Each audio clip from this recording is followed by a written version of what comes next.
और उधर बिहार के बेगूसराय से भी बड़ी खबर है, जहां पर बच्ची का रेप किया गया। रेप के बाद उसकी हत्या कर दी गई। आरोपी ने शव को घर में ही दफनाया। पुलिस ने 6 लोगों को फिलहाल गिरफ्तार कर लिया है, उनसे पूछताछ जारी है। बच्ची की रेप के बाद हत्या कर दी गई और इसके बाद आरोपी ने घर में ही बच्ची के शव को दफना दिया। पुलिस को जानकारी मिली, पुलिस मौके पर पहुंची और उसके बाद 6 लोगों को फिलहाल पुलिस ने इस मामले में गिरफ्तार कर लिया है। बिहार के बेगूसराय से ये खौफनाक वारदात सामने आई है, जहां पर बच्ची का रेप करके उसको मौत के घाट उतार दिया गया। साथ ही आपको बता दें, अब तक इसमें पुलिस ने कार्रवाई करते हुए 6 लोगों को गिरफ्तार कर लिया है। बिहार में अपराधी किस तरीके से बेखौफ हैं, वो आपको हम दिखा रहे हैं। साथ ही आप देख सकते हैं, पुलिस हालांकि बाद में मौके पर पहुंची, जब सूचना पुलिस को लगी। इसके बाद पुलिस ने कार्रवाई करते हुए यहां पर 6 लोगों को गिरफ्तार कर लिया। 2 तस्वीरें आप देखिए, बिहार में अपराधी किस तरीके से बेखौफ है, वो तस्वीरें आप देख सकते हैं। एक तरफ जहां कारोबारी की हत्या कर दी गई मुजफ्फरपुर में, और दूसरी तरफ बेगूसराय में जहां पर मासूम को अपनी हैवानियत का शिकार बनाया। 2 तस्वीरें बिहार की हैं। बिहार के 2 जिलों की ये तस्वीरें आपकी टीवी स्क्रीन पर हैं, जहां पर मुजफ्फरपुर और बेगूसराय में किस तरीके से कानून व्यवस्था का धज्जियां उड़ाई जा रही हैं, कानून व्यवस्था की किस तरीके से यहां पर धज्जियां उड़ाई गई, वो आप देख सकते हैं। कारोबारी की हत्या कर दी गई और ये हत्या इस हफ्ते की 5वीं हत्या है। जिस तरीके से अपराधी बेखौफ होकर हत्या की घटनाओं को अंजाम दे रहे हैं, उससे वाकई में कई सवाल खड़े होते हैं। कानून व्यवस्था को लेकर मंच से कई दफे बड़े बड़े वायदे किए जाते हैं सरकार की तरफ से, लेकिन ग्राउंड स्तर पर क्या कुछ स्थिति है, वो इन घटनाओं से आप देख सकते हैं। कारोबारी की हत्या एक तरफ कर दी गई और दूसरी तरफ बेगूसराय में जहां पर एक मासूम को अपनी हवस का शिकार बनाया गया, उसका पहले रेप किया गया, उसके बाद उसकी हत्या कर दी गई और उसके बाद बच्ची के शव को अपने घर में ही दफनाया। हालांकि पुलिस ने इसमें कार्रवाई की है। पुलिस ने 6 लोगों को इसमें गिरफ्तार किया है, आगे की इसमें पूछताछ जारी है। लेकिन आप बिहार के हाल देखिए, क्या कुछ वहां के हालात हैं। अपराध का ग्राफ किस तरीके से लगातार बढ़ रहा है, वो वाकई सवालिया निशान खड़े करता है। जिस तरीके से बिहार में अपराध में वृद्धि हो रही है, लगातार अपराध का ग्राफ ऊंचाई पर जा रहा है, इसके बाद कई सवाल खड़े होते हैं। मुजफ्फरपुर बिहार की पहली तस्वीर आपकी टीवी स्क्रीन पर है, जहां पर कारोबारी की हत्या कर दी गई, 5 गोली दनादन दागी गई और कारोबारी को मौत के घाट उतार दिया गया। आपको बता दें, ये एक हफ्ते में 5वीं हत्या है। और दूसरी तरफ जहां मासूम से हैवानियत की गई, बेगूसराय की ये घटना है जहां पर मासूम से हैवानियत की गई, उसके साथ रेप किया गया, मासूम की हत्या कर दी और उसके बाद उसे घर में ही उसे दफना दिया गया। जिस तरीके से बिहार में जो हालात बने हुए हैं, उस पर हालांकि बयानबाजी का दौर भी हमने कई बार देखा है, लेकिन उसके बाद भी कानून व्यवस्था चौपट नजर आती है। कानून का कोई खौफ नहीं है।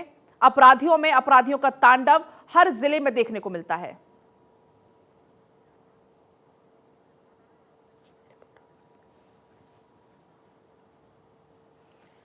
और चलिए, तमाम बातचीत के लिए हमारे साथ हमारे संवाददाता अस्मित और हमारे साथ राजनीतिक विश्लेषक हैं राकेश गोयल जी जुड़ रहे हैं। स्वागत है सर आपका भारत 24 पर। आपके पास में आऊंगी, लेकिन उसके पहले अस्मित के पास चलते हैं।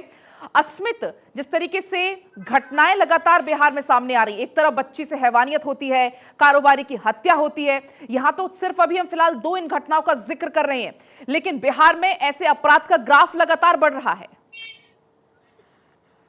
बिल्कुल, देखिए अपराधियों का मनोबल हाई है इस वक्त बिहार में और लगातार घटनाएं हो रही हैं।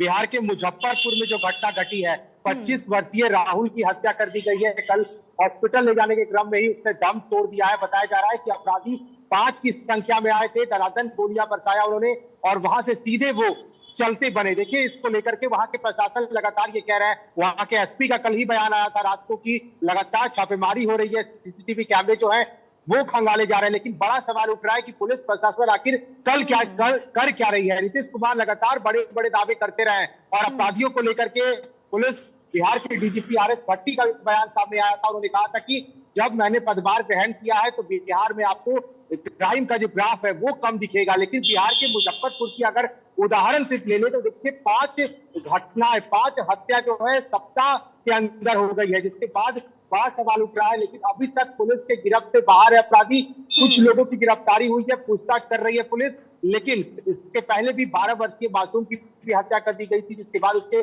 सबको ले जाने के क्रम में वहां परिजनों ने ये आरोप लगाया कि कैसे आखिर नीतीश सरकार में ये घटनाएं होती हैं, क्या मासूम अगर इस तरह से अपराधियों का शिकार होते रहेंगे तो फिर बड़े लोगों का क्या होगा। जिस स्तर से वहां पर अपराधी ग्राफ में इजाफा हुआ है, जो लगातार क्राइम है वो बढ़ रहे हैं। बिल्कुल अस्मित, बड़ा सवाल यही कि क्राइम का ग्राफ लगातार बढ़ रहा है, आखिर वहां कानून का खौफ लोगों में कब होगा। आपके पास मैं लौटूंगी, हमारे साथ राकेश जी भी लगातार बने हुए हैं। राकेश जी, क्या समझा जाए, बिहार की कानून व्यवस्था ध्वस्त हो चुकी है, चौपट हो चुकी है?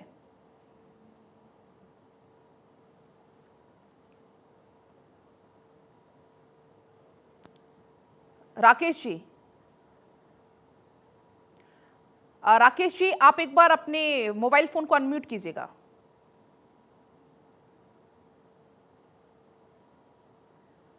चलिए, हम एक बार फिर से बात करने की कोशिश करेंगे राकेश जी से, हमारे साथ बने हुए हैं वो। कुछ टेक्निकल ग्लिच है, लेकिन अस्मित भी लगातार बने हुए हैं। अस्मित, हमने कई बार बड़े बड़े मंचों से बड़े बड़े बयान सुने हैं कि बिहार में कानून व्यवस्था ऐसी होगी वैसी होगी, शराबबंदी को लेकर इनफैक्ट कई बार हमने बड़ी बड़ी बातें सुनी हैं।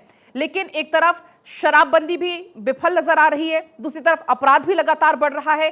तो ऐसे में जो बिहार की जनता है वो कैसे आश्वस्त होगी इस सरकार को लेकर, उनकी सुरक्षा को लेकर? बिहार में बिल्कुल पलक, देखिए बिहार में जब एनडीए की सरकार हुआ करती थी उस वक्त भी ये आरोप लगे थे और भारतीय जनता पार्टी के लोगों ने कहा कि जंगल राज में नीतीश कुमार को नहीं जाने देंगे। लेकिन फिर से जब सरकार बदली और नीतीश कुमार ने भारतीय जनता पार्टी का साथ छोड़ा, महागठबंधन की सरकार बिहार में बनी, तो एक बार फिर से विपक्ष में बैठी बीजेपी लगातार ये आरोप लगाती रही है कि जंगल राज पार्ट 2 का ये एग्जाम्पल जो है वो अब सेट कर दिया है नीतीश कुमार ने। और देखिए ये तस्वीरें और खबरें जिस तरह से मिल रही है, खौफनाक तस्वीरें, बिहार के कमोबेश हर जिले से यही तस्वीरें आ रही हैं, यही खबरें आ रही हैं कि हर दिन किसी न किसी की हत्या कर दी जा रही है बिहार के।